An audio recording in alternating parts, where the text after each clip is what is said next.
Hello hello hello hello hello hello hello hello hello बच्चा party. क्या हाल चाल? कैसे हो आप सारे के सारे बच्चे? बहुत बहुत स्वागत है एक बार फिर से आप सभी बच्चों का आपके अपने प्यारे से यूट्यूब चैनल के ऊपर जिसका नाम है फिजिक्स मैन। और आज हम शुरू करने वाले हैं चैप्टर नंबर 3, सरल रेखीय गति का न्यूमेरिकल प्रैक्टिस सेशन नंबर 1। दो चीज़ें आप लोगों को चेक कर लेनी है।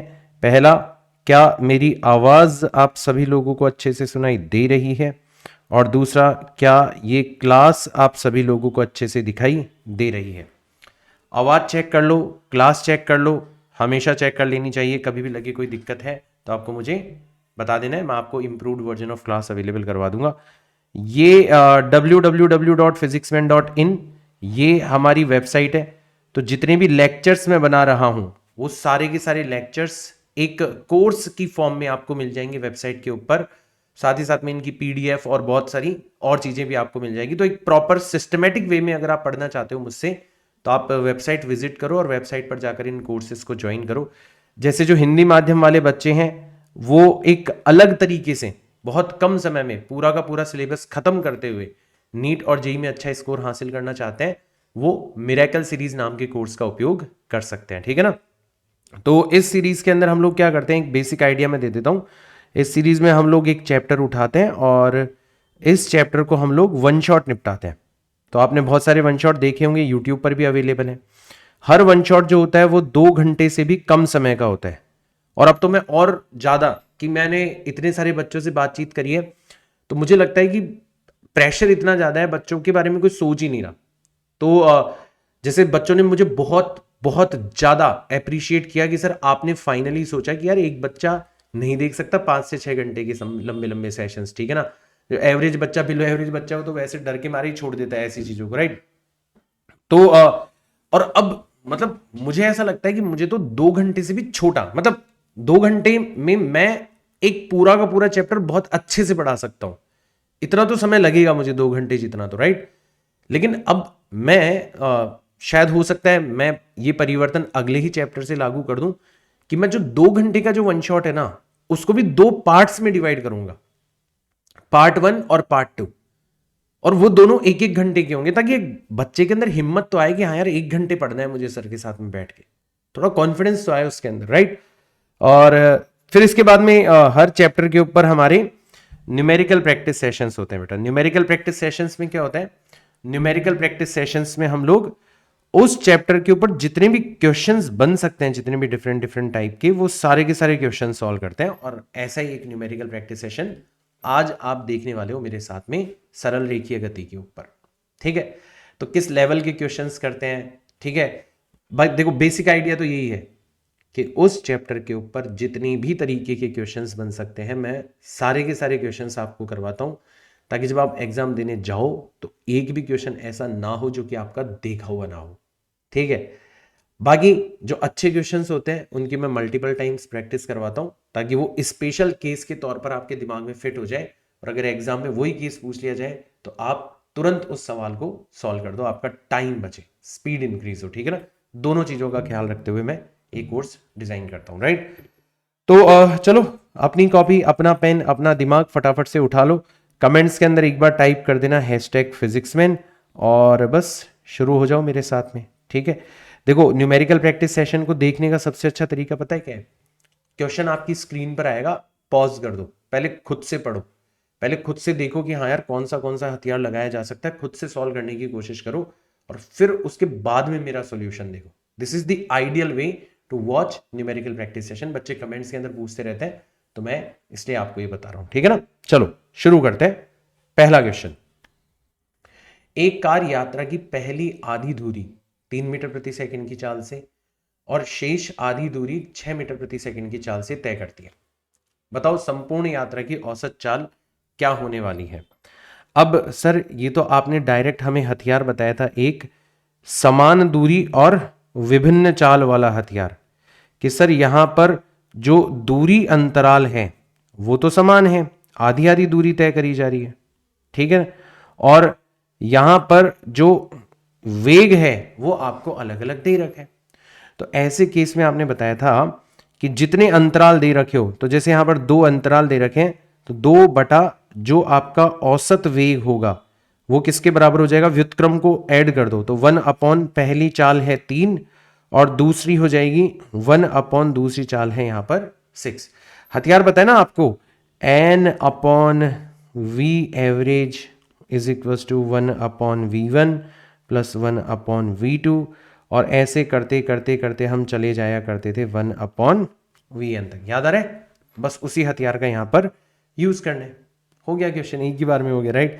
तो यहां पर जब आप लघुत्तम लोगे तो एलसीएम लेने पर आपको मिलेगा कितना, तो एलसीएम लेने पर मिलेगा आपको 6, यहां पर बच जाएगा 2, यहां पर बच जाएगा 1, यानी कि ऊपर तो बचेगा 3, नीचे बचेगा 6, 3 से 6 कट जाएंगे, 1/2 यानी कि आपका जो औसत वेग है वो आ जाएगा 4 मीटर प्रति सेकंड और यही हो जाना चाहिए आपका आंसर। बहुत आसान क्वेश्चन, 4 मीटर प्रति second, answer number 4 is correct. ठीक है, तो डायरेक्ट हथियार आपको यूज में लेना है। नेक्स्ट क्वेश्चन, सर जब एक कार को ब्रेक लगाकर रोका जाता है तब यह 100 मीटर की दूरी तय करने के बाद में रुकती है। ठीक है, तो सर आपने बहुत अच्छे से हमें बताया था कि जो स्टॉपिंग डिस्टेंस होती है, मतलब रुकने में तय करी गई जो दूरी होती है, उसका फॉर्मूला होता है वेग जिससे आपकी कार चल रही है उसका स्क्वायर बटे 2 गुणा मंदन। मंदन मतलब ब्रेक लगाने पर जो मंदन उत्पन्न होता है। अब देखो क्वेश्चन में पढ़ो कि पहले जो स्टॉपिंग डिस्टेंस थी वो 100 मीटर थी, क्योंकि 100 मीटर की दूरी तय करने के बाद में कार रुक जाती थी। अब देखना क्या कर रहा है वो, यदि कार की चाल आधी कर दी जाए और समान मंदन त्वरण प्रयुक्त किया जाए, सिर्फ चाल को बदला गया है, तो बताओ यह कितनी दूरी तय करने के बाद में रुकेगी। तो सर हमें तो सीधा ही नजर में आ गया कि हमारी जो स्टॉपिंग डिस्टेंस है वो प्रारंभिक चाल के वर्ग के समानुपाती है। तो अगर आप प्रारंभिक चाल को क्या कर दोगे, आधा कर दोगे, तो आधे का वर्ग कितना होता है, 1/4। भाई 1/2 का वर्ग कितना होता है, 1/4 होता है। तो आपकी जो स्टॉपिंग डिस्टेंस है, जो स्टॉपिंग डिस्टेंस है वो u का वर्ग मतलब आधे का वर्ग मतलब 1/4 रह जाएगी, 1/4 रह जाएगी। मतलब सर पहले 100 थी और अब उसका हमने 1/4 कर दिया, तो कितनी रह जाएगी, सिर्फ और सिर्फ 25 मीटर रह जाएगी। मुंह जबानी आपने ये क्वेश्चन सॉल्व कर दिया। ठीक है, तो ऑप्शन नंबर 1 हो जाएगा हमारा यहां पर करेक्ट। ये है डायरेक्ट टू द पॉइंट पढ़ने का फायदा। आप देख सकते हो कि क्वेश्चन पढ़ते ही आपको पता लग जाता है कि हाँ यार इसके अंदर हमें करना क्या है। ठीक है, और ये एक आध क्वेश्चन की बात नहीं है। आपको पता है मैं न्यूमेरिकल प्रैक्टिस सेशन के अंदर कितने क्वेश्चन सॉल्व करवाता हूं, 40-50 तो करवाता ही हूं मैं क्वेश्चन सॉल्व हर चैप्टर के अंदर, इतना मुझे पता है। ठीक है, ये देखो ये क्वेश्चन देखो, डरना नहीं है ना, डरना नहीं है, डराने की कोशिश करेगा। 2 कार है P एवं Q सरल रेखा में समान समय पर एक ही बिंदु से गति प्रारंभ करती है और इनकी जो स्थितियां हैं किसी भी समय पर वो आपको दे रखी है, P की स्थिति दे रखी है और Q की स्थिति दे रखी है। बताओ किस समय पर कारों का वेग समान होगा। अरे सर ये तो बहुत आसान सवाल है भाई। हमारे P की जो स्थिति है वो हमें दे रखी है A times T plus B times T का स्क्वायर। ठीक है ना, समय के रूप में दे रखी है, ब्रैकेट में समय लिखने का मतलब है समय के रूप में आपको स्थिति दे रखी। तो सर हमारे कार P का जो वेग होगा वो हम कैसे निकालेंगे, सर इसकी स्थिति का समय के सापेक्ष अवकलन कर देंगे, क्योंकि स्थिति समय के रूप में दे रखी है। बहुत आसान हो गया। तो यहां पर बचेगा A, T का अवकलन हो जाएगा 1, फिर बचेगा B और T स्क्वायर का अवकलन हो जाएगा 2T। सिंपल। और इसी प्रकार से जो आपकी दूसरी वाली कार है उसकी स्थिति आपको दे रखी है Ft माइनस टी स्क्वायर। तो अगर आपको इसका वेग निकालना है तो आप इसकी जो स्थिति है उसका समय के सापेक्ष अवकलन कर दो। तो यहां पर रह जाएगा F और यहां पर रह जाएगा माइनस का 2T। और अब कहा गया है कि बताओ किस समय पर दोनों कारों का वेग समान होगा। तो आपने दोनों कारों का वेग उठाया और उनको आपस में समान कर दिया। चलो, तो एक का वेग है a plus twice of BT और एक का वेग है F माइनस 2T। तो 2T को एक तरफ ले आते हैं तो यहां पर बच जाएगा आपका T कॉमन आ गया और सिर्फ क्या बचा, सिर्फ और सिर्फ बचा यहाँ पर टी वाली टर्म्स को एक तरफ ले आएंगे तो twice of B minus one बच गया और दूसरी तरफ रह जाएगा आपका एफ माइनस ए। तो यहां से जब आप सॉल्व करोगे तो टाइम की वैल्यू आ जाएगी F minus A divided by twice of B minus one. ये हो जाएगा आपका आंसर। इस समय पर twice of B plus one आएगा, सॉरी, है ना भाई। ये जो माइनस वाला पद है इसको जब आप दूसरी तरफ लेके जाओगे तो ये प्लस का हो जाएगा, ठीक है ना। तो यहां पर प्लस कर लो तो यहां पर भी प्लस आ जाएगा। एक बार कैलकुलेशन इसलिए मैं बोलता हूं भाई चेक कर लिया, अगर हो सकता है फ्लो में मुझसे कोई गलती हो जाए। तो F minus A divided by twice of one plus B, option number 4 हो जाएगा यहां पर एकदम करेक्ट। बिल्कुल हलवा क्वेश्चन है, बस डराने की कोशिश करी गई थी, नीट के अंदर पूछा गया था, बाकी बहुत लल्लू क्वेश्चन है। नेक्स्ट क्वेश्चन पर चलते हैं अपन। एक कण का हमें वेग दे रखे हैं, ठीक है, और ए और बी नियतांक है। तो बताओ इसके द्वारा 1 सेकंड व 2 सेकंड के मध्य तय करी गई दूरी कितनी होगी।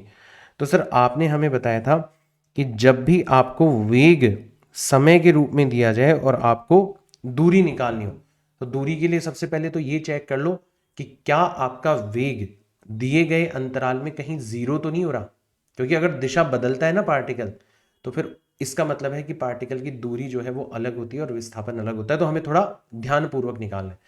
तो सर यहाँ तो ऐसी कोई चिंता नहीं है, क्योंकि हमारा वेग जो है हम किसी भी समय पर चले जाएं हमेशा धनात्मक ही नजर आएगा, बढ़ता हुआ नजर आएगा, ठीक है। इसका मतलब हमारा जो वेग है वो जीरो तो नहीं हो सकता, इसकी टेंशन हमें नहीं है। तो कोई बात नहीं, जो विस्थापन होगा वही दूरी के बराबर हो जाएगा। तो हथियार आपने बताया था कि सर जो विस्थापन होता है वो हम लोग कैसे निकालते हैं। अगर वेग समय के रूप में दिया जाए तो हम वेग का समय के सापेक्ष समाकलन कर देते हैं, अवकलन का उल्टा। और सर अभी हम जो विस्थापन निकाल रहे हैं वही दूरी के बराबर हो जाएगा। क्यों? क्योंकि कण ए की दिशा में गति कर रहे हैं तो दूरी जो है वही किसके बराबर हो जाएगी, वही विस्थापन के परिमाण के बराबर हो जाएगी, ठीक।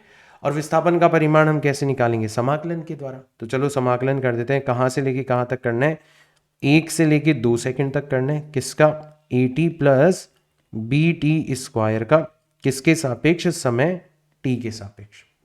खत्म। तो दूरी हो जाएगी हमारी t का समाकलन हो जाएगा, घात बढ़ जाती है और बढ़ी हुई घात से हम लोग डिवाइड कर देते हैं। ऐसे देखो यहां पर भी b तो नियतांक है, घात बढ़ गई, 2 थी अब 3 हो गई और बढ़ी हुई घात से हमने क्या कर दिया, विभाजित कर दिया। और यहां पर हम लोग यहां पर रख सकते हैं 1 से लेके 2 तक हमारी लिमिट। तो पहले 2 रखते हैं, तो यहां पर आ जाएगा a डिवाइडेड बाई 2, 2 का स्क्वायर हो गया 4, और प्लस b डिवाइडेड बाई 3, 2 का क्यूब हो गया 8। फिर आप 1 रखो तो यहां पर आ जाएगा माइनस का a डिवाइडेड बाई 2 और माइनस का b डिवाइडेड बाई 3।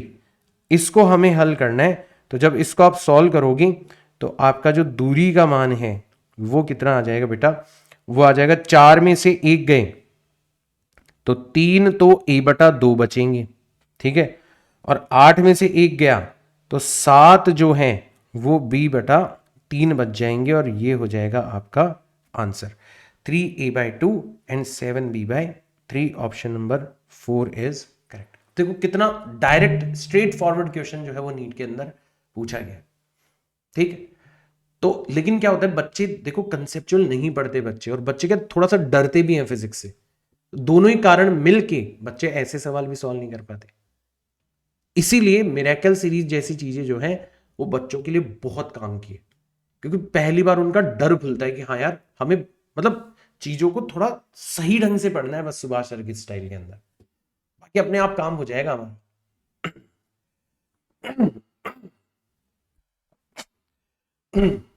ठीक है, नेक्स्ट क्वेश्चन।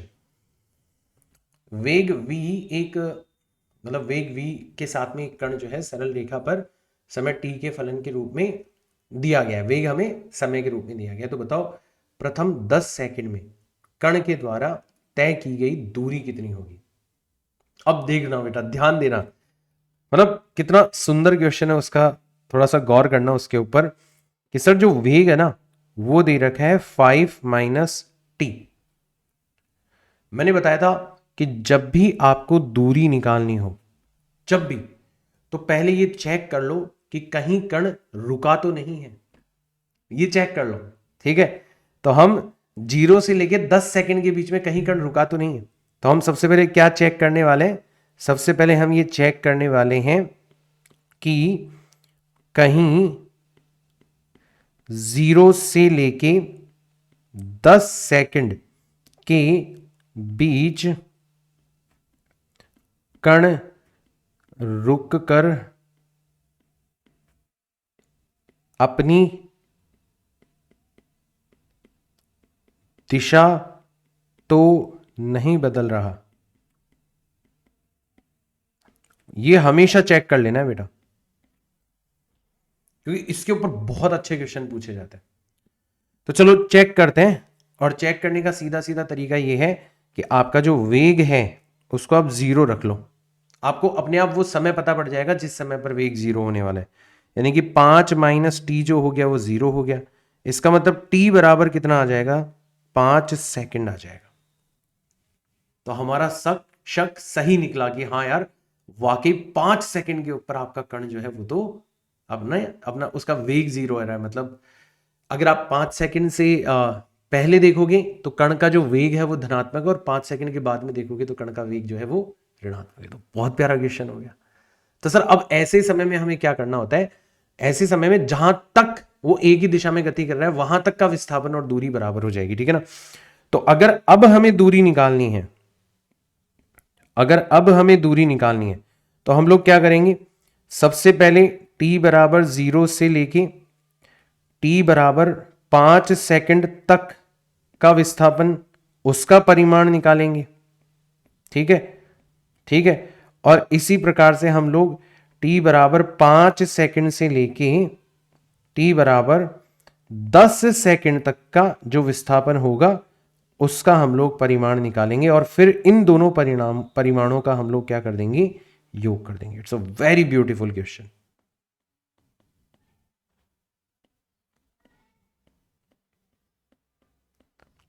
मतलब ये इतना अच्छा क्वेश्चन है, पता है इतना अच्छा क्वेश्चन है, इसमें गलती होने के चांसेस इतने ज्यादा है कि अब मैं खुद जाकर ये देखूंगा एक बार कि यार जब मैंने इंग्लिश मीडियम वालों का जब ये न्यूमेरिकल प्रैक्टिस सेशन करवाया था तब कहीं मैंने खुद ने तो गलती नहीं कर दी इसके अंदर।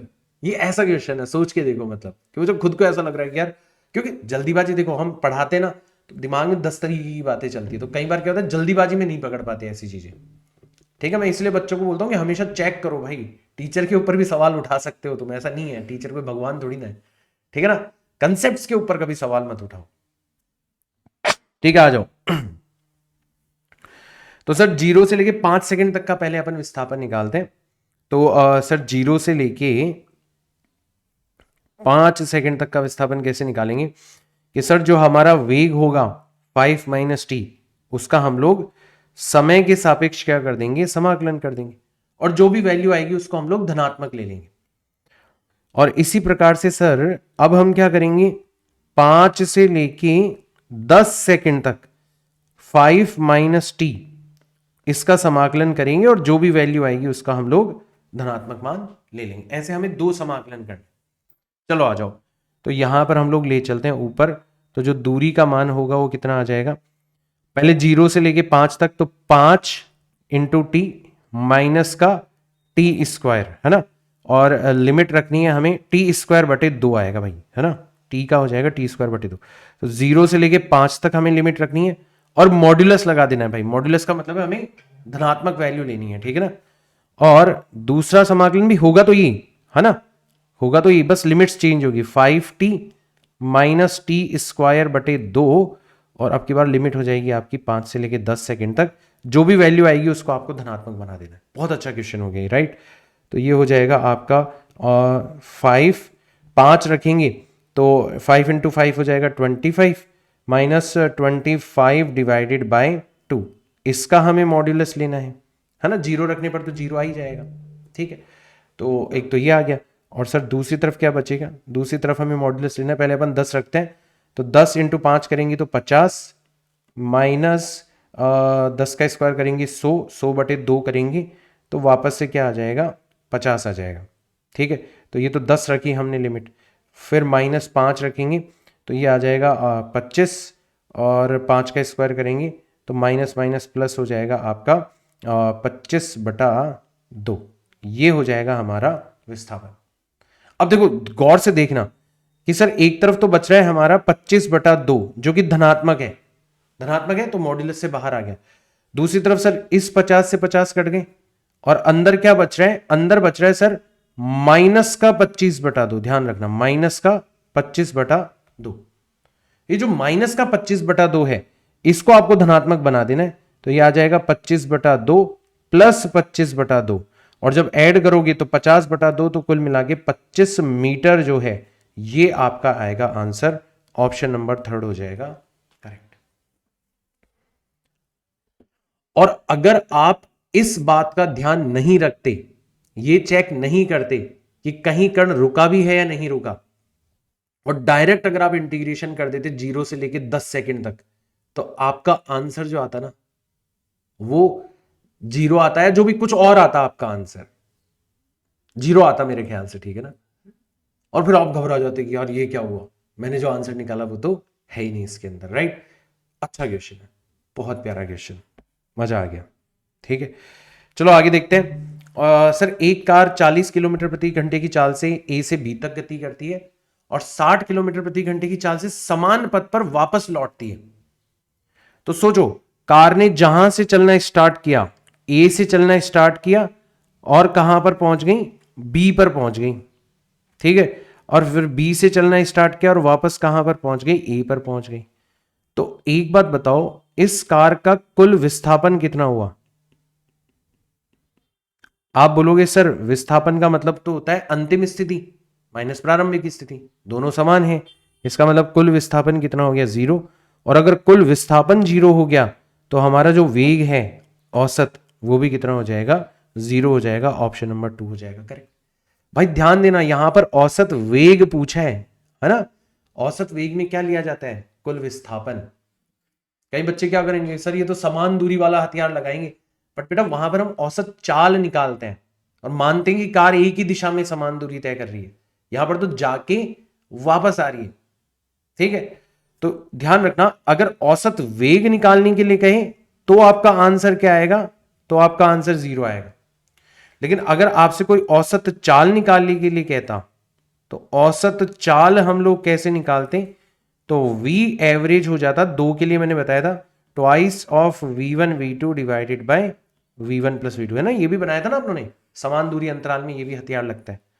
तो ये डायरेक्ट हो जाएगा हमारा कितना, 2 गुणा 40 गुणा 60 बटे 40 प्लस 60, तो ये हो जाएगा 2 गुणा 40 गुणा 60 बटे 100। 0 से 0 गया, 0 से 0 गया, 6 दूनी 12 चौक 48, तो 48 किलोमीटर पर आवर। अगर कोई हमसे औसत चाल पूछता, ठीक है, तो फिर हमारा ये आंसर आता। क्योंकि यहां पर हमसे औसत वेग पूछा गया है तो हम लोगों को केयरफुल रहना है भाई। औसत वेग का आंसर कितना आएगा, 0। ये चीज ध्यान रखना।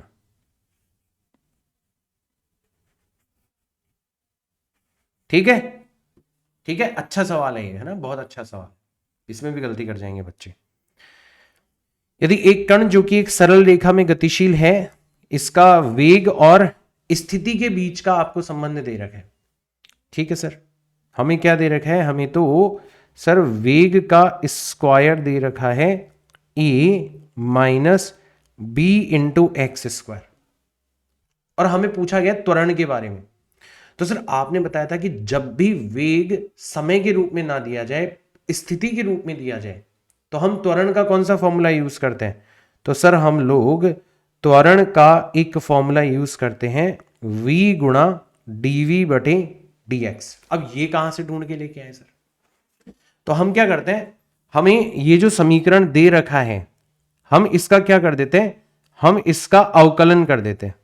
देखना डायरेक्ट हमें दिख जाएगा, तो हम इसका अवकलन कर दे। भाई अवकलन तो करना ही पड़ेगा, है ना, x के सापेक्ष। तो हम इसका क्या कर देते हैं, अवकलन कर देते हैं x के सापेक्ष। तो v स्क्वायर का अवकलन क्या होगा, आप बोलोगे सर ट्वाइस ऑफ v, ठीक है, और फिर dv डिवाइडेड बाय dx, क्योंकि हम अवकलन किसके सापेक्ष कर रहे हैं, x के सापेक्ष।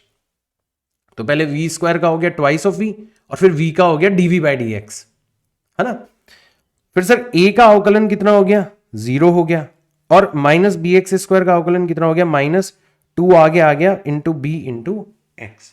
तो यहां पर आपने देखा 2 से 2 कट गया, है ना, और v dv by D x, v dv divided by D x किसके इक्वल आ गया बेटा, माइनस ऑफ बी एक्स के इक्वल आ गया। इसका मतलब जो त्वरण है, ठीक है, उसका जो परिमाण है ना, अब यहां पे कह नहीं रखा, कहना चाहिए था क्वेश्चन में कि जो त्वरण का परिमाण है, परिमाण में चिन्ह हटा देते हैं, वो हो गया b इंटू एक्स, और वो किसके समानुपाती हो गया, तो इसका मतलब हमारा जो त्वरण है, इसका मतलब त्वरण का जो परिमाण है वो समानुपाती हो गया किसके, x के। आया सबको समझ में, वो x के समानुपाती हो गया, ऑप्शन नंबर 2 हो गया करेक्ट। ये भी एक बहुत अच्छा क्वेश्चन है, ध्यान रखना, ये भी एक बहुत अच्छा क्वेश्चन है, बट हमारे लिए कोई दिक्कत की बात नहीं है, क्योंकि हम लोगों को बहुत एकदम शार्प तरीके से सर ने बता रखा है कि कब क्या दिया जाए सवाल के अंदर, तो कौन सा हथियार लगाना चाहिए, ठीक है ना। तो हमें तो कोई दिक्कत है ही नहीं भाई। चलो आगे चलें। इकाई द्रव्यमान का एक कण एक विमीय गति करता है, इसका वेग आपको दे रखा है। अब फिर से नोटिस करोगे, वेग जो है वो समय के रूप में दे रखा, किसके रूप में दे रखा है, स्थिति के रूप में दे रखा है, ठीक है ना। तो इसके अनुसार परिवर्तित हो रहा है, बीटा और एन यहाँ पर नियतांक है, एक्स कण की स्थिति है। बताओ एक्स के फलन के रूप में कण का त्वरण कितना होगा।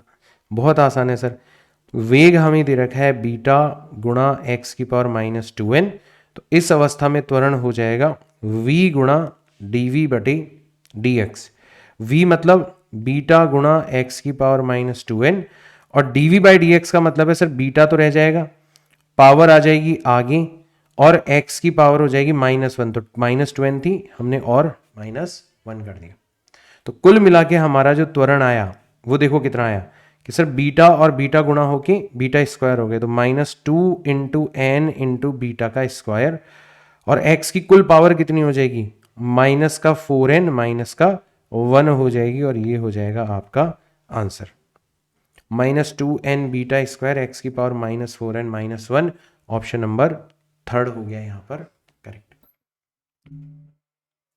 सिंपल सा क्वेश्चन। अब ये देखो, ये भी बहुत अच्छा क्वेश्चन है ना, मतलब कैसे डायरेक्ट हथियार जो हैं वो आपकी सहायता कर सकते हैं, उसका एग्जाम्पल आपको देखने को मिलेगा, ठीक है ना। ये भी एक बहुत प्यारा क्वेश्चन है, पढ़ो। एक पत्थर गुरुत्व के प्रभाव में स्वतंत्रता से गिरता है, यह पहले 5 सेकंड, अगले 5 सेकंड, अगले 5 सेकंड में h1 h2 और h3 दूरियां तय करता है। तो सर ने हमें एक हथियार बताया था, कौन सा वाला हथियार बताया था सर ने बताया था कि, ध्यान से सुनना, सर ने बताया था कि जब भी तुम किसी वस्तु को गिराते हो तो समान समय अंतराल में तय दूरी जो होती है वो विषम संख्याओं के अनुपात में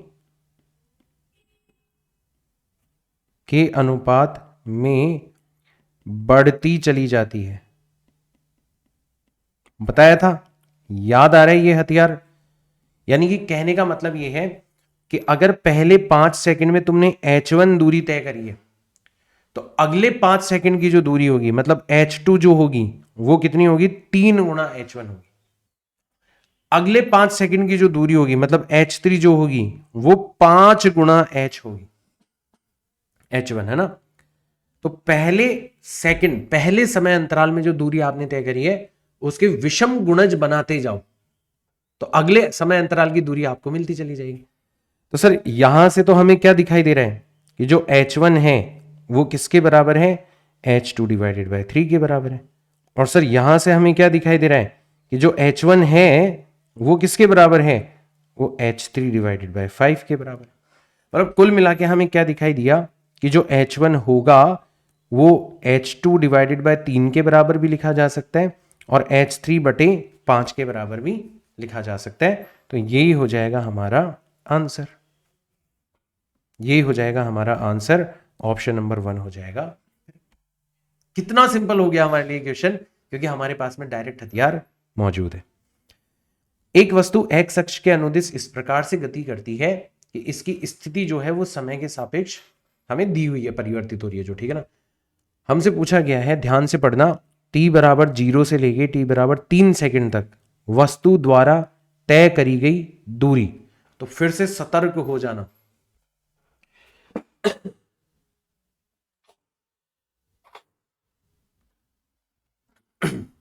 फिर से सतर्क हो जाना कि यहां पर दूरी पूछी गई है भाई, ठीक है। और जब भी दूरी पूछी जाती है तो हमें चेक कर लेना चाहिए कि कहीं हमारा दिए गए समय अंतराल में कण रुका तो नहीं है। कैसे चेक करते हैं, सर x हमें दे रखा है 4t माइनस का t स्क्वायर, है ना। तो ये भी एक बहुत प्यारा क्वेश्चन हो गया।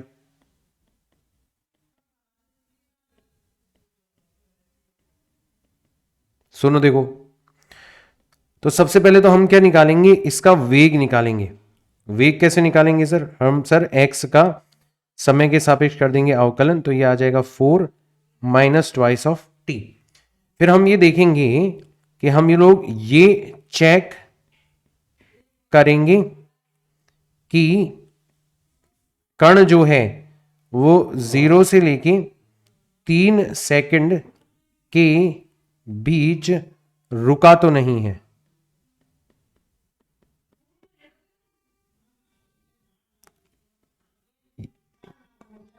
ये हम लोग चेक करेंगे। कैसे चेक करेंगे, तो हम लोग वेग को 0 के बराबर रख देंगे, मतलब 4 माइनस 2t को हमने 0 के बराबर रख दिया। हमारा शक बिल्कुल सही निकला कि t बराबर 4/2, मतलब 2 सेकंड पर आपका कण जो है वो रुक रहा है, ठीक है। इस समय पर आपका कण रुक रहा है, इसका मतलब हमारा शक जो है वो बिल्कुल सही निकला। इसका मतलब हमें क्या करना पड़ेगा, हमें 0 से लेके 2 सेकंड तक का विस्थापन निकालना पड़ेगा, है ना। तो सबसे पहले 0 से लेके 2 सेकंड का विस्थापन हमें निकालना पड़ेगा। तो ये जो विस्थापन है ये कितना आ जाएगा कि सर 2 सेकंड पर तो ये 4 गुणा 2 माइनस 2 का स्क्वायर इस स्थिति पर होगी, और 0 पर ये हो जाएगी 4 गुणा 0 माइनस 0 का स्क्वायर। थोड़ा ढंग से लिख देता हूं, ठीक है।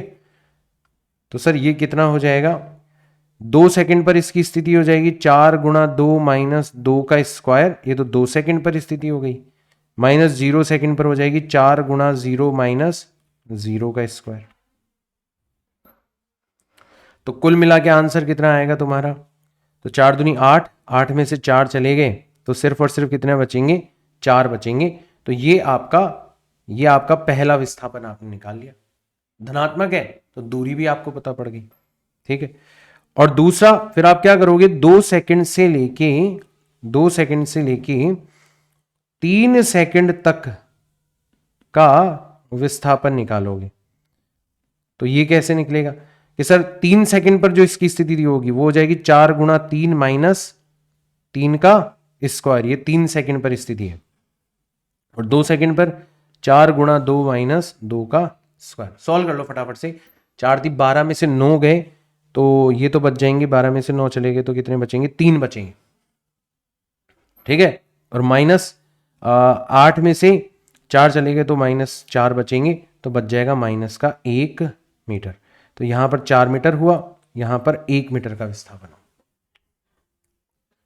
तो अगर हमसे कोई पूछे कि बताओ कुल दूरी कितनी होगी, तो हम इन विस्थापनों का परिमाण ले लेंगे। तो पहली दूरी हो गई 4 मीटर एक दिशा के अंदर, और दूसरी दूरी हो गई माइनस का 1 मीटर दूसरी दिशा के अंदर। परिमाण लेने का मतलब है चिन्ह हटा दो, तो एक बार चला 4 मीटर और एक बार उल्टी दिशा में चला 1 मीटर, तो कुल मिला के 5 मीटर की दूरी हम लोगों ने यहां पर तय करी है। ऑप्शन नंबर 2 हो जाएगा करेक्ट। अगर तुम ये चेक नहीं करोगे तो पता तुम्हारा आंसर बिल्कुल गलत आएगा। 3 मीटर करके देखना तुम, कि अगर तुम डायरेक्ट चेक नहीं करोगे, डायरेक्ट कि हाँ प्रारंभिक स्थिति निकाली, अंतिम स्थिति निकाली, विस्थापन निकाला और उसी को दूरी मान लिया। मैक्सिमम बच्चे यही करते हैं, मैक्सिमम बच्चे इस क्वेश्चन को गलत करते हैं। ठीक है, तो एक बार ये देख लेना तुम लोग क्वेश्चन, अच्छा क्वेश्चन।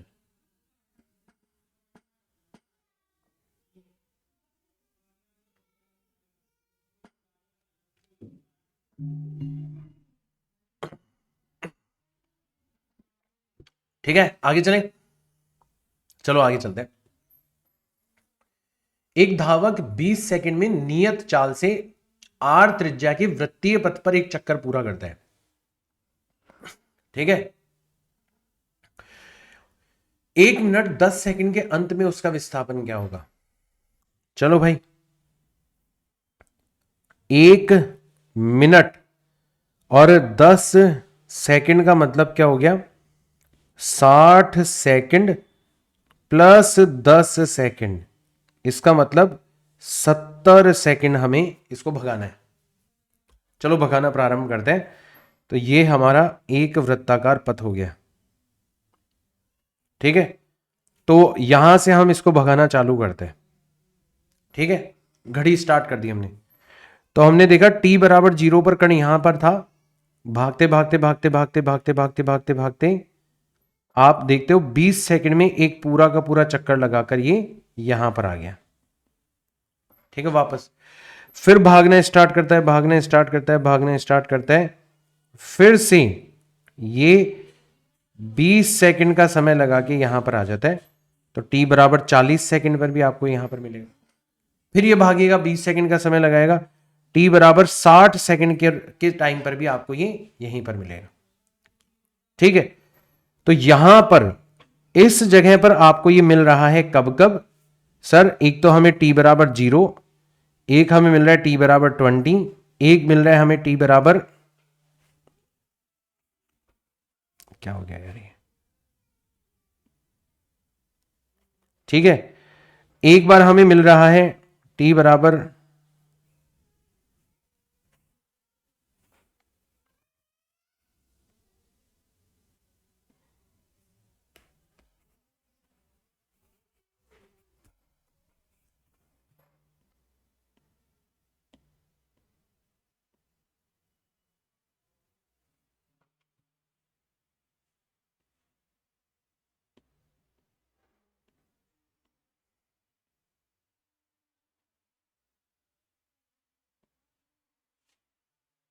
से कैसे जुड़ गया है,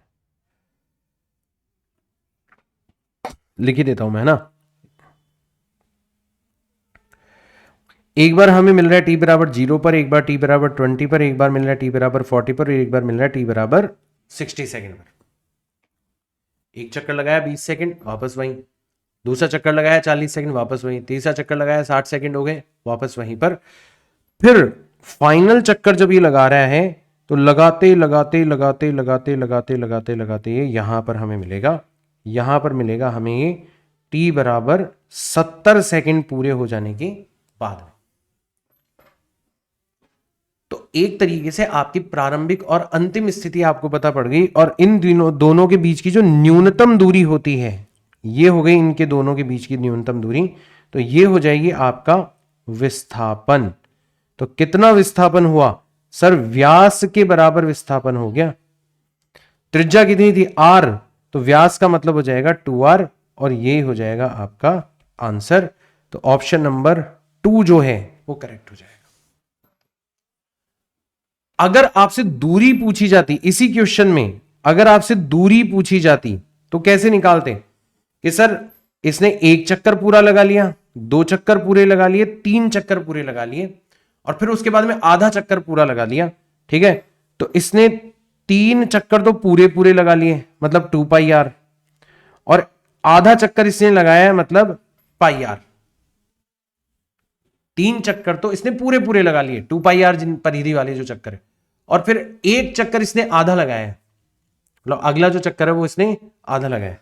तो ये कुल मिला के आपका आंसर आता 7 इंटू पाई इंटू आर, अगर दूरी निकालने के लिए कहता। इस क्वेश्चन में हमसे विस्थापन पूछा है, किसी और क्वेश्चन में दूरी भी निकलवाई जा सकती है। तो दूरी का मतलब है एक्चुअल में रास्ते की लंबाई लेनी है हमें।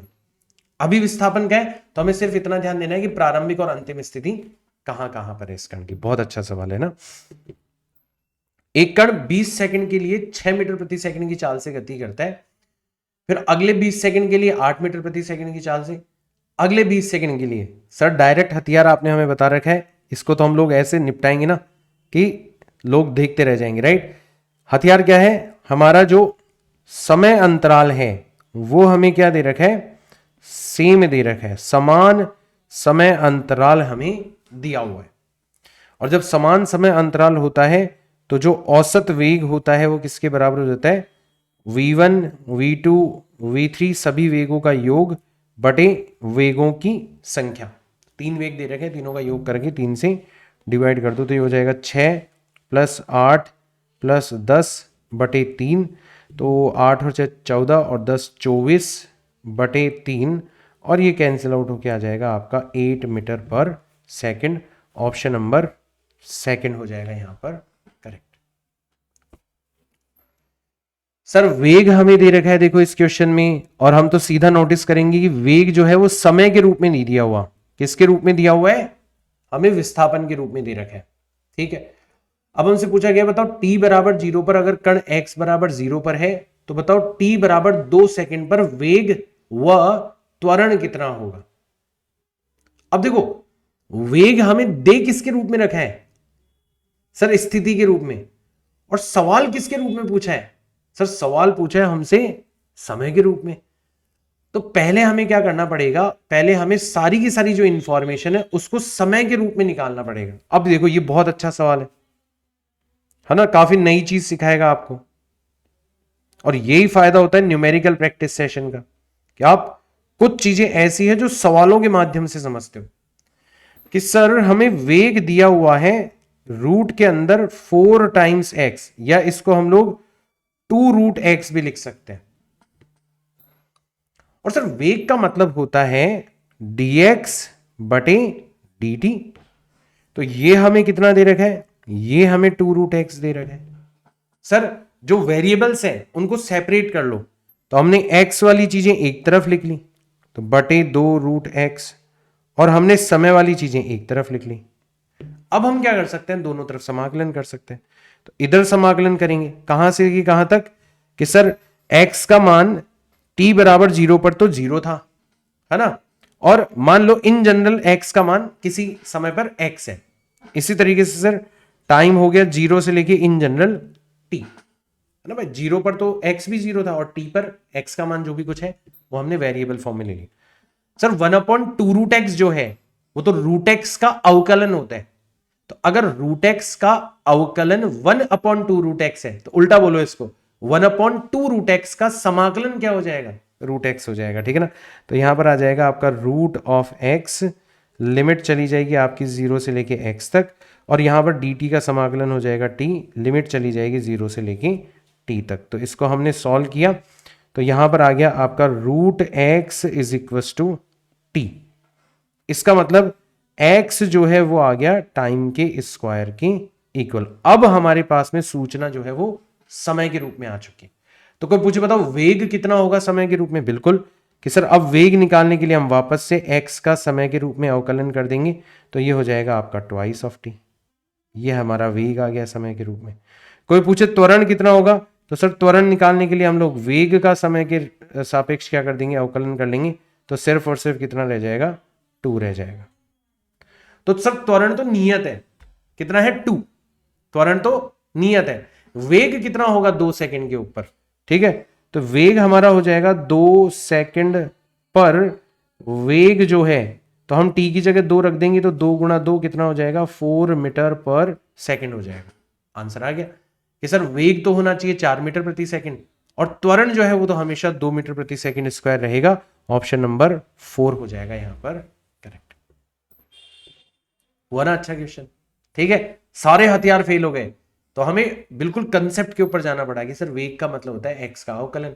तो हमने पहले x की सूचना समय के रूप में निकाली ताकि हम बाकी सारी चीजों को भी समय के रूप में परिभाषित कर सकें। ठीक है, एक कण एक नियत बल के प्रभाव में, अब नियत बल का मतलब है तुम्हारा त्वरण भी नियत है, गति विराम से गति प्रारंभ करता है, प्रथम 10 सेकंड में तय की गई दूरी s1 है, तो बताओ प्रथम 20 सेकंड में तय की गई दूरी s2 का मान कितना होगा। तो सर आपने बताया था कि जब त्वरण एक समान रहता है, अभी अभी हमने ऐसा ही हथियार यूज किया था कि सर जब त्वरण एक समान रहता है, जैसे गुरुत्वीय त्वरण, जब हम किसी वस्तु को गिराते हैं, तो सर जब त्वरण एक समान रहता है तो समान समय अंतराल में तय दूरी जो है वो विषम गुणज के रूप में बढ़ती जाती है। पढ़ा था हमने, आया सबको समझ में? इसका मतलब कि सर अगर पहले 10 सेकंड की दूरी हमें पता है कि पहले 10 सेकंड की दूरी हमें पता है कितनी है, s1 है, तो बताओ अगले 10 सेकंड की दूरी कितनी होगी, अगले 10 सेकंड की दूरी कितनी होगी। तो आप बोलोगे सर इसी का 3 गुना हो जाएगी, 3 टाइम्स s। इसका मतलब अगर कोई हमसे पूछे कि बताओ कुल मिला के पहले 20 सेकंड की दूरी कितनी हुई, तो सर क्वेश्चन के हिसाब से तो सर हमें पहले 20 सेकंड की दूरी कितनी दे रखी है, s2, और वैसे अगर जोड़ा जाए तो ये आ जाएगी s1 प्लस 3s1, मतलब 4 टाइम्स s1 आ जाएगी। ये हो जाएगा हमारा answer, 4 times s1, option number 2 हो जाएगा करेक्ट। समान समय अंतराल में दूरी जो है वो विषम संख्याओं के अनुपात के रूप में बढ़ती चली जाती है। पहले 10 सेकंड की दूरी s1 है, तो अगले 10 सेकंड की दूरी पक्का 3s1 होगी, तो टोटल दूरी कितनी हो गई, 4s1, और वो हमें यहां पर s2 लिखा गया, तो s2 किसके इक्वल हो जाएगा, 4s1 के इक्वल हो जाएगा। बहुत अच्छा क्वेश्चन है, बट बहुत आसान क्वेश्चन है, अब तो आप कर ही दोगे ऐसे क्वेश्चन। एक व्यक्ति स्थिर स्वचालित सीढ़ी पर कुछ दूरी तय करने में t1 सेकंड लेता है, तो ये आपका केस नंबर 1 है, राइट। केस नंबर 1 में आपकी जो सीढ़ी है, स्वचालित सीढ़ी, ठीक है, उस पर कुछ दूरी तय करने में t1 समय लेता है, व्यक्ति द्वारा समान वेग से समान दूरी को गतिशील स्वचालित सीढ़ी पर तय करने में t2 समय लगता है। तो पहले केस में आपकी जो सीढ़ी है ना वो स्थिर है, ठीक है, स्थिर है मतलब रुकी हुई है, और आपका जो व्यक्ति है, व्यक्ति जो है वो है गतिमान, ठीक है। इसका मतलब आपका कुल वेग कितना हो गया, तो आप बोलोगे सर जो व्यक्ति का वेग है वही मिल रहा है बस हमें, तो यहां पर ये हमारा कुल वेग हो गया। समय कितना लग रहा है, t1 सेकंड, कि सर समय कितना लग रहा है, t1 सेकंड लग रहा है। इसका मतलब जो दूरी है वो कितनी हो जाएगी, तो दूरी का मतलब होता है वेग गुणा समय, तो v ऑफ व्यक्ति, व्यक्ति का वेग गुणा t1 सेकंड, इतनी दूरी सर हमें यहां पर तय करनी पड़ रही है। अब आते हैं हम लोग हमारे केस नंबर 2 पर,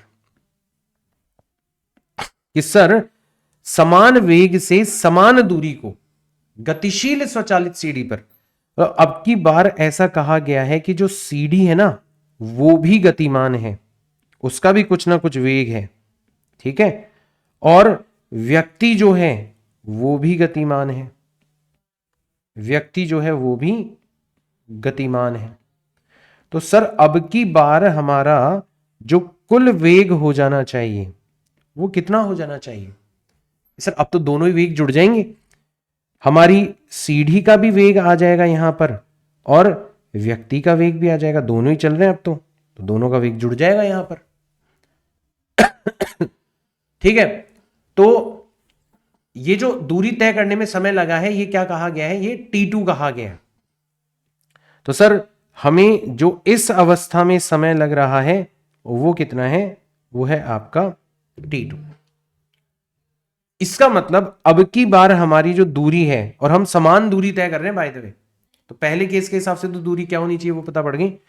दूसरे केस के हिसाब से दूरी कितनी होनी चाहिए, तो ये हो जाएगी समय गुणा वेग।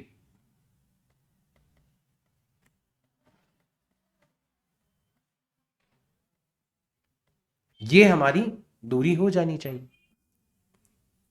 आया सबको समझ में? तो अब देखो यहां से हम लोग क्या क्या निकाल सकते हैं, है ना, क्या क्या निकाल सकते हैं। तो सर अगर यहां से देखा जाए तो यहां से हमें पता पड़ गया कि जो व्यक्ति का वेग है वो कितना हो जाना चाहिए। तो दूरी को अगर हम s मान लें तो s बटे t1 हो जाना चाहिए। और सर यहां से हमने क्या निकाला कि जो सीढ़ी का वेग है प्लस जो व्यक्ति का वेग है, इन दोनों का योग कितना हो जाना चाहिए, इन दोनों का योग हो जाना चाहिए दूरी s डिवाइडेड बाय t2। इसका मतलब सिर्फ और सिर्फ सीढ़ी का वेग कितना हो जाना चाहिए। तो सर हम क्या करेंगे, s डिवाइडेड बाय t2 में से माइनस कर देंगे व्यक्ति का वेग, और व्यक्ति का वेग है s डिवाइडेड बाय t1। तो ये चीज हमें पता पड़ गई कि सिर्फ और सिर्फ सीढ़ी का वेग कितना हो, सिर्फ अगर सीढ़ी चलेगी तो उसका वेग कितना हो। अब हम तीसरे केस के लिए तैयार है कि यदि व्यक्ति स्वचालित सीढ़ी पर विराम में है, अब की बार सीढ़ी चल रही है और व्यक्ति विराम अवस्था में, ठीक है। तो अब की बार जो हमारा केस नंबर 3 बन रहा है यहां पर, बहुत इंटरेस्टिंग क्वेश्चन बनाइए। तो इसमें अब की बार जो सीढ़ी है वो गतिमान है, वो गतिमान है, जबकि व्यक्ति जो है वो अब इसके ऊपर विराम अवस्था में खड़ा है, वो इसके ऊपर स्थिर अवस्था के अंदर खड़ा है। इसका मतलब अब की बार आपका कुल वेग कितना हुआ, तो सर अब की बार तो सिर्फ सीढ़ी चल रही है, तो सिर्फ सीढ़ी का ही हम लोग वेग ले लेंगे, जो कि कितना हो जाएगा, तो s को तो कॉमन ले लिया, अंदर आ गया आपका t1 माइनस t2 बटे t1 गुणा t2, ये हमारा कुल वेग आ गया। और सर अगर एक बार कुल वेग आ गया तो समय कितना लगेगा, तो अब की बार सर हमें जो समय लगने वाला है वो लगेगा दूरी, तो दूरी हो गई s डिवाइडेड बाय कुल वेग, तो कुल वेग हो गया s times t1 minus t2 divided by t1 t2, और s से s कट गया तो t1 t2 चला गया ऊपर और t1 माइनस t2 रह गया नीचे। यही हो जाएगा आपका आंसर। बहुत प्यारा क्वेश्चन है। t1 t2 divided by t1 minus t2, option number 3 is correct. Very good question, ऐसा क्वेश्चन पूछा भी गया है ना नीट और जेईई मेंस के अंदर। So very good question. यही क्वेश्चन और इससे मिलते जुलते क्वेश्चन जो है वो बहुत बार पूछे गए हैं जेईई मेंस के अंदर, और एक आध बार पूछे गए हैं नीट के अंदर।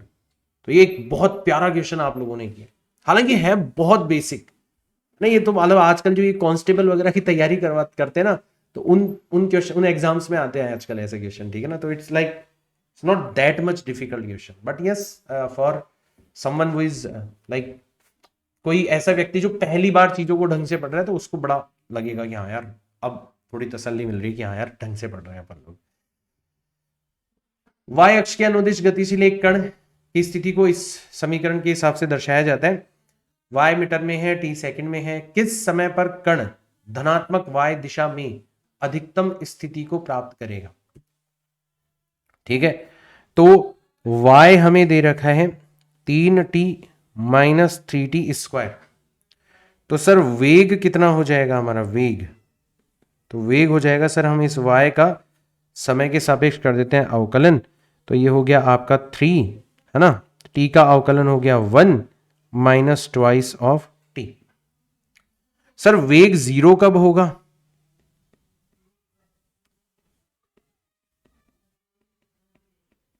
ठीक है, जब आपका 3 माइनस 2t जो है वो 0 हो जाए, मतलब t आ जाए 3 डिवाइडेड बाय 2 मतलब 1.5 सेकेंड।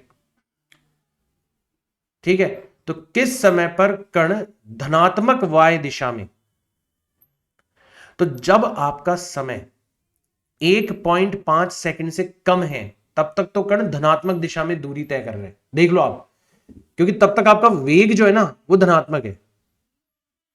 ठीक है, फिर जैसे ही 1.5 सेकंड हुआ वेग 0 हो गया, मतलब कण रुक गया, और फिर उसके बाद में वेग ऋणात्मक है, मतलब वेग वापस से मूल बिंदु की तरफ आने लग गया।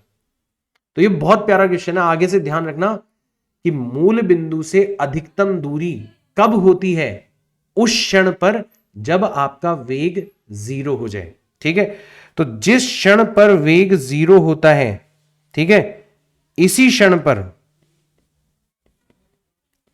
क्षण पर जो दूरी है वो अधिकतम होती है। कहां से? प्रारंभिक बिंदु से, ध्यान रखना।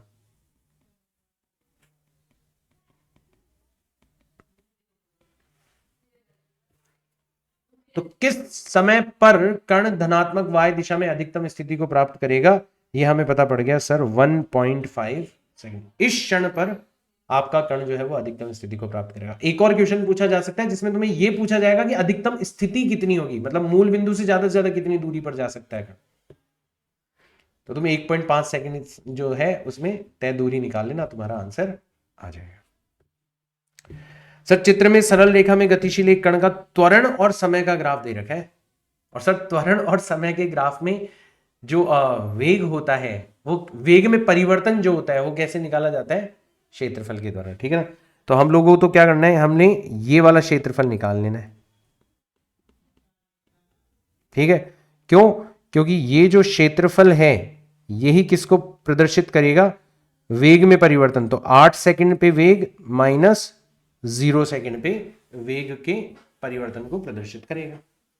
चलो, तो सर 0 सेकंड पर ध्यान देना, 0 सेकंड पर वेग कितना है ये हमें दे रखा है 10 मीटर प्रति सेकंड। ठीक है, और 8 सेकंड पर कितना होगा ये हमें निकालना है। तो क्षेत्रफल कितना हुआ हमारा? तो क्षेत्रफल हो गया 1/2। पहला त्रिभुज धनात्मक दिशा में बन रहा है, आधार हो गया 6 और ऊंचाई हो गई 2। फिर दूसरे त्रिभुज का क्षेत्रफल 1/2, आधार हो गया 2 और ऊंचाई हो गई -6 is equal to V8 -10। 0 second पर वेग कितना था? 10 था। सर यहां पर 2 से 2 कट गया, यहां पर भी 2 से 2 कट गया, 6 और -6 तो बचा V8 -10 इज इक्वल टू 6 -6 कटा, तो V8 -10 हो गया 0, यानी कि V8 आ गया आपका 10 मीटर प्रति सेकंड। इतना आपका वेग होना चाहिए। ऑप्शन नंबर 3 हो जाएगा करेक्ट। बहुत अच्छा क्वेश्चन है ये। तुम्हें तो पता है ना हथियार, वेग में परिवर्तन जो होता है वो किसके बराबर होता है? दिए गए क्षेत्रफल के बराबर होता है, त्वरण और समय का अगर ग्राफ दिया जाए।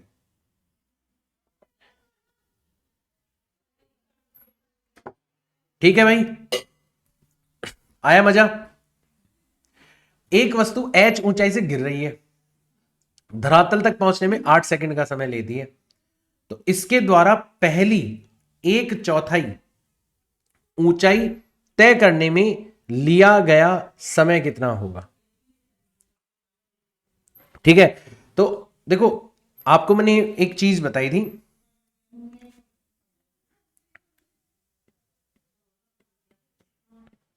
समान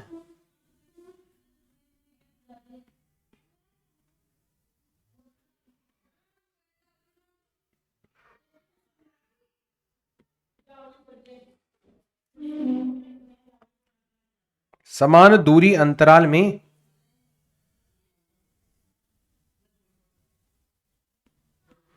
तय करने में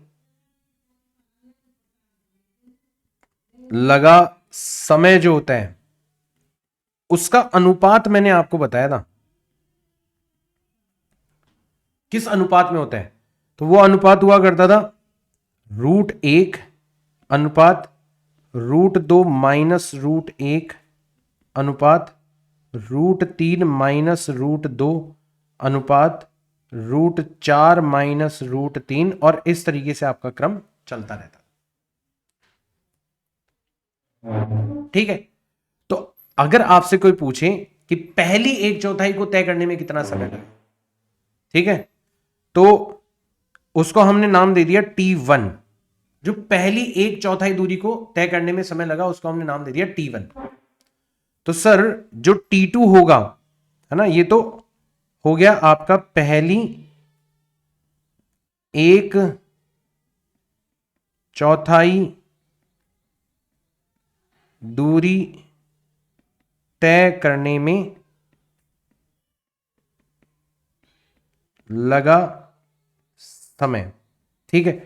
फिर अगली एक चौथाई दूरी तय करने में जो समय लगेगा वो कितना हो जाएगा, हो जाएगा √2 times T1 minus √1 times T1। ठीक है, आया समझ में?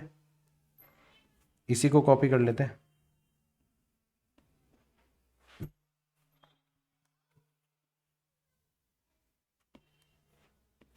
ये आपकी अगली एक चौथाई को तय करने में लगा समय हो गया, ठीक। फिर सर इससे अगली एक चौथाई दूरी को तय करने में 4 अंतराल लेने ना हमें, तो उसमें कितना समय लग जाएगा, तो उसमें लग जाएगा √3 times T1 minus √2 times T1। ठीक है, तो ये उससे अगली वाली एक चौथाई दूरी को तय करने में लगा समय हो गया,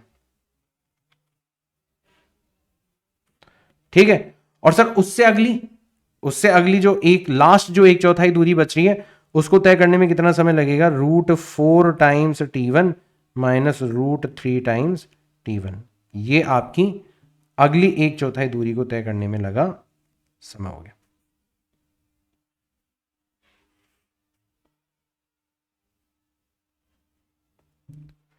तो तुम्हारे हिसाब से अगर कोई तुमसे पूछे कि बताओ कुल समय कितना लगा, मैं इसको थोड़ा सा ऊपर कर देता हूं,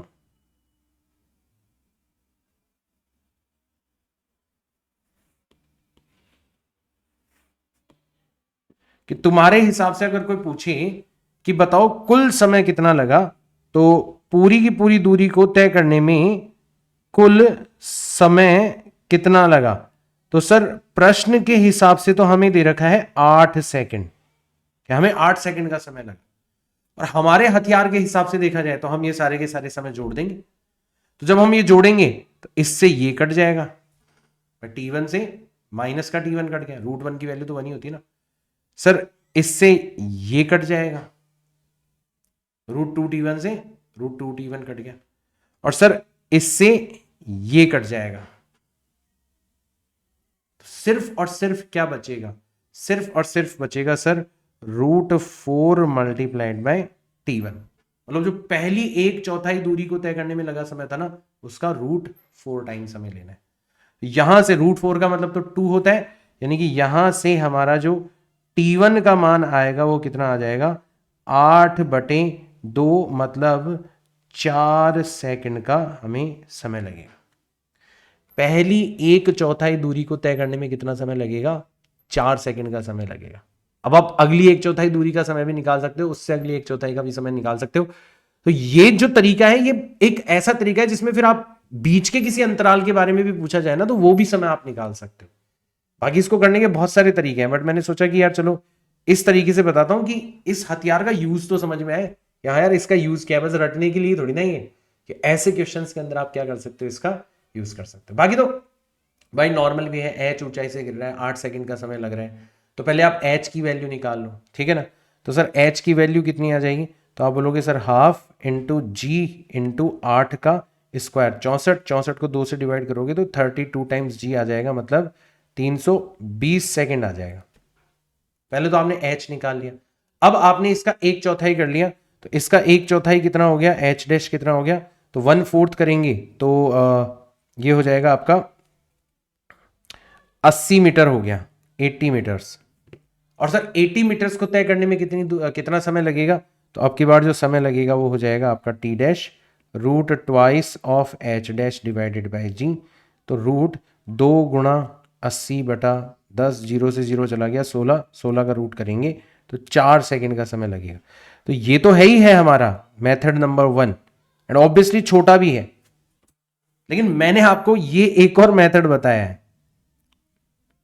इसका फायदा क्या है मेथड नंबर 2 का, कि कल को मान लो आपसे पहले नहीं बोला दूसरी एक चौथाई को तय करने में कितना समय लगेगा, ठीक है ना, तो फिर ये मेथड काम आएगा। ये तो क्या पहली एक चौथाई दूरी पूछी ना, इसलिए इतना कुछ ज्यादा यूजफुल नहीं है, बाकी अगर दूसरी या तीसरी एक चौथाई दूरी को तय करने में कितना समय लगेगा, अगर ये पूछा जाता तो फिर this method was shorter method. बहुत अच्छा सवाल है, ठीक है ना। चलो आगे चलते हैं। सरल रेखा में गतिशील एक व्यक्ति निश्चित दूरी x के लिए नियत वेग v1 से गति करता है, अगली समान दूरी के लिए नियत वेग v2 से गति करता है। तो बताओ औसत वेग है, तो सर डायरेक्ट टिक लगा देंगे, हमारा डायरेक्ट हथियार है, ऑप्शन नंबर 2 करेक्ट हो जाएगा। 2/v, 1/v1, 1/v2। ठीक है, बहुत बढ़िया। x अक्ष के अनुदिश गति करते हुए कण का t क्षण पर त्वरण f हमें दे रखा है, ठीक है। जब t बराबर 0 पर कण का वेग 0 है ना, ये प्रारंभिक स्थिति दे दी कि t बराबर 0 पर कण का वेग 0 है। जब f बराबर 0 होगा तब कण का वेग कितना होगा, ठीक है भाई।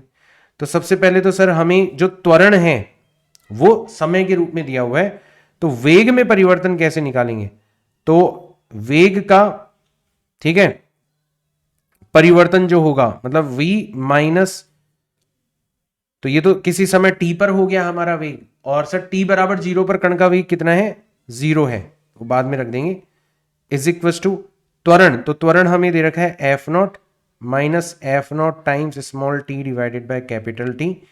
इसका हमें समय के सापेक्ष क्या कर देना है, समाकलन। तो जब भी सर त्वरण समय के रूप में दिया जाए तो उसका समाकलन करके हम लोग वेग में परिवर्तन निकाल सकते हैं, ये आपने हमें अच्छे से सिखाया था, ठीक है भाई। कहां से लेके कहां तक, 0 से लेके समय t तक। तो सर v0 का मान तो 0 है, तो उसको तो लिखने की आवश्यकता नहीं है। तो किसी भी क्षण पर हमारा जो वेग होगा वो कितना हो जाएगा, f0 गुणा t, ठीक है, माइनस f0 गुणा t का square divided by twice of t हो जाएगा। लिमिट्स वगैरह भी हमने रख दी, यही आएगा, ठीक।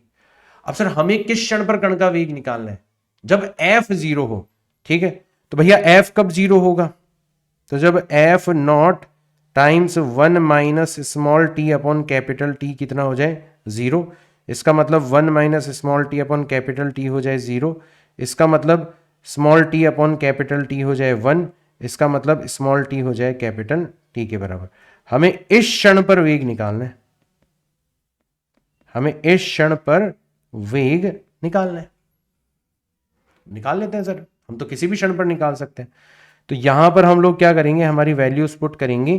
तो इस क्षण पर हमारा जो वेग होगा, ठीक है, एट कैपिटल T, तो वो कितना हो जाएगा, f0 इंटू टी की जगह रख दिया capital T, minus f0 into capital T का square divided by twice of t, t से t चला गया, f0 t, तो half into f0 divided by t, ये हो जाएगा आपका आंसर।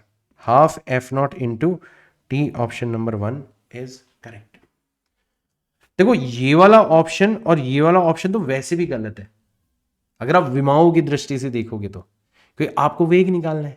वेग का मतलब क्या होता है, त्वरण गुणा समय, और तीसरे और चौथे ऑप्शन में त्वरण गुणा समय का स्क्वायर है, तो वो तो वैसे भी त्वरण नहीं हो सकता, तो तीसरा और चौथा ऑप्शन वैसे ही गलत हो गया।